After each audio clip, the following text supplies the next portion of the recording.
If it wasn't for the River Murray and the River Darling, Australia would not survive.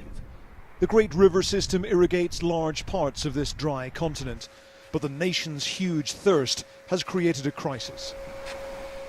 So much has been taken out of the river further upstream that by the time it reaches South Australia, the level has dropped and there's not enough to go around. Everybody else gets their shares that comes down and we're on the back end. Nothing left for you? Just about right. The lack of water has opened up huge cracks across Don Llewellyn's dairy farm, endangering his cattle. Have you ever seen anything like this during your time here? No, never. More than half the dairy farms in this region have gone out of business in the past few years, and that number is likely to rise. We've actually got pressure now growing from the banking system that they can't see any end in sight, and so maybe it's time for people to think about alternative farming away from these regions. The dry conditions have also caused riverbanks to subside. Huge chunks have simply slipped into the water, taking trees and more.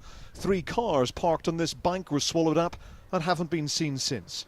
The drought means some places are off limits. There are parts of the area which on the face of it look pretty green and verdant, but there's a good reason for that. 3 years ago, this is where they used to moor their boats round here. The lake has shrunk so dramatically because there's less flowing into it from the River Murray.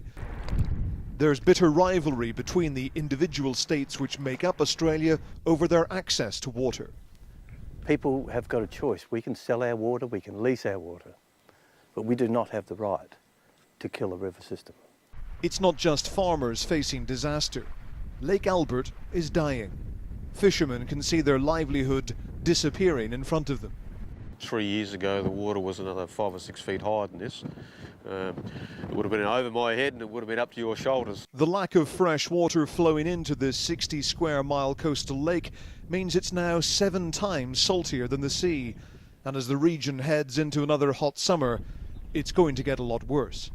Well, it won't be a lake, it'll be a dust bowl, and the little bit of water that will be out in the middle of the lake, which maybe be a couple of 100 acres, will probably be pure sulphuric acid. I met the local mayor to see if he could put a positive spin on what was happening. He couldn't. You know, they're talking about it being -1 metre below sea level. Probably no fish life in it. You know, it might be a smelly, fishy cesspool. I don't know what it's going to be, but it's not looking very promising anyway. Efforts are being made to control the water flows. A regulator has been built to pump supplies back into some places where boats had previously been marooned. But that deprives other areas of badly needed water. Only rains of biblical proportions will help. The forecast is for more drought. Ian Woods, Sky News, South Australia. Ian Woods, 5 News, South Australia.